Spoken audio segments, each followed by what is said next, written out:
Fala aí, moçada. Primeiramente, permitam-me a apresentação. Meu nome é Leandro, eu sou estudante de Geografia da Universidade do Estado do Rio de Janeiro.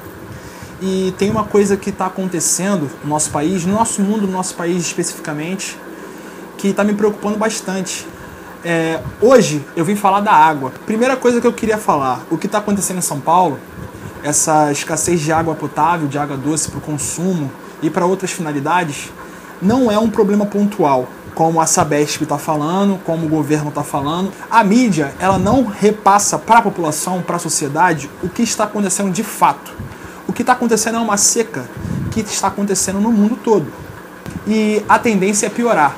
Provavelmente, a época de chuva que está próxima, e o verão próximo, não vai conseguir suprir o que está faltando nas reservas de água de São Paulo e do resto do nosso país, certo?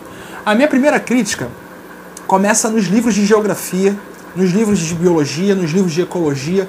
Eles vendem a ideia para a criança, que é, no caso, quando a gente forma o nosso conhecimento, o nosso caráter, de que a água no nosso país é abundante e chega a ser até inacabável. A água é para sempre, é infinita. E isso não é verdade. A gente está vendo isso na nossa pele agora. A água aqui no Brasil não é infinita. Pode ser abundante, sim, pode ser abundante, mas a abundância não é sinônimo de ser infinito, correto? E o que está acontecendo é que o nosso consumo diário, individual, ele não tem nenhuma responsabilidade com o que pode vir a acontecer com a gente, esse racionamento de água que está prestes a acontecer. Hoje, o Brasil ele gasta quase 70% de água na irrigação do agronegócio, certo? Tem uma galera que levanta a bandeira de que nós, como seres humanos, indivíduos, não temos que nos preocupar, já que o maior desperdício de água é pelo agronegócio. O problema é, se começar a faltar água, primeiramente nas bacias hidrográficas, depois, logicamente, nos reservatórios, e não vai ter água para o nosso consumo, vai chegar uma hora que a gente vai ser prejudicado. Para o agronegócio ser prejudicado, vai demorar mais. Primeiro, a gente vai ser prejudicado. Então, eu queria alertar vocês para o nosso uso diário, que é o que está ao nosso alcance. A gente não tem como começar a regulamentar o uso do agronegócio. A gente, como pessoa física, a gente como indivíduo cidadão, a gente tem que primeiro fazer a nossa mudança, para depois começar a pensar em cobrar a indústria, a agricultura, o comércio e os políticos. Esse é o meu pensamento. O ser humano ele tende a não prestar atenção no problema, a não levantar a bandeira contra o problema, sem que o problema esteja o afetando diretamente. O problema desse método do ser humano é porque a partir do momento que a água para de chegar na sua bica e você vai começar a se alertar contra essa problemática, se chegou no estágio da água parar de chegar na sua bica, é porque lá no reservatório já está um estágio muito crítico. Então a gente não pode deixar que chegue a esse estágio, começar a afetar no nosso dia a dia, a gente não consegue mais tomar banho direito, tem hora marcada para tomar banho, tem água estocada para beber, não pode beber quanto você quiser, não tem água suficiente para fazer comida. A falta d'água interfere no nosso dia a dia, no que nos é básico, comida, banho, beber água.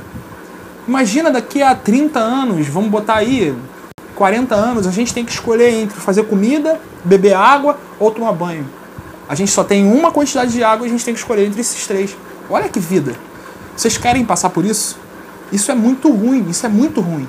E é óbvio, quem vai sofrer primeiro são os pobres, a classe menos favorecida pelo governo, até chegar na elite. Mas isso vai chegar a todo mundo. Isso vai chegar a todo mundo. Se a gente não mudar os nossos hábitos, isso vai chegar mais rápido. Esse é o meu alerta aqui para vocês, correto?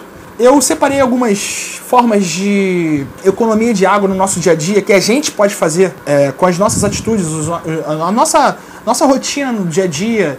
A gente pode economizar bastante água e a gente tende a achar de que eu só fazendo não vai influenciar, uma quantidade muito pequena de água que eu vou economizar. Mas se eu fizer, se o outro fizer, se o outro fizer e se milhares e milhões fizerem, vai fazer uma diferença com certeza. Eu filmei eu escovando o dente. Pode ser uma coisa, pode parecer para vocês uma coisa bem primária, bem boba, mas faz diferença. É isso que eu quero alertar para vocês, eu quero alertar de verdade. Faz diferença. Escovar o dente. Enquanto estiver escovando o dente, a torneira da pia não pode estar aberta.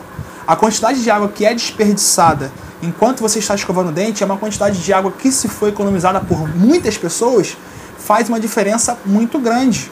Na hora de lavar a louça, a quantidade de água que é desperdiçada enquanto está se lavando cada louça, não precisa. Existem técnicas e muito fáceis, como eu estou mostrando no vídeo, de se lavar uma louça sem desperdiçar água.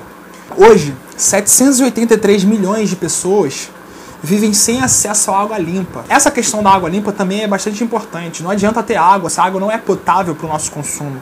2,5 bilhões de pessoas, vamos botar numa escala de que o planeta possui por volta de 7 bilhões de pessoas, vivem sem condições sanitárias adequadas. 1,4 milhões de crianças morrem todos os anos de diarreia por causa da água suja, em péssimas condições sanitárias. Isso é muito crítico. São dados que eu levantei do site da Unicef, porque isso não é... Eu não vejo essa mobilização das pessoas. E isso é muito, muito crítico. Isso é muito preocupante. Eu acho que a mudança, ela tem que ser de baixo para cima. A gente tem que parar com essa mania de achar que a mudança vai vir do governante, vai vir das empresas, vai vir da mídia, e não vai. A mudança tem que começar de nós, dentro de nós. Se a gente se alertar para o problema que está por vir, que está batendo na nossa porta, a gente vai começar a fazer diferente. Se começarmos a fazer diferente, nós vamos ter moral e capacidade de cobrar quem está acima da gente, quem está nos governando, quem está nos comandando, e as grandes empresas, as grandes corporações. Então é esse apelo que eu faço, tá? Se você está assistindo o vídeo até agora, eu queria agradecer pela paciência. Eu sei que se não interfere em você, você não tem noção do que é viver sem água, mas muitas pessoas já têm noção, tanto no Brasil quanto no resto do mundo, do que é viver sem água limpa, com acesso só à água suja, à água contaminada. Então, para que isso não aconteça mais rápido e para que isso não aconteça em maior escala, a gente tem que mudar o nosso hábito. Esse é o meu recado, esse é o nosso assunto de hoje e eu queria agradecer pela atenção. Um abraço e tchau.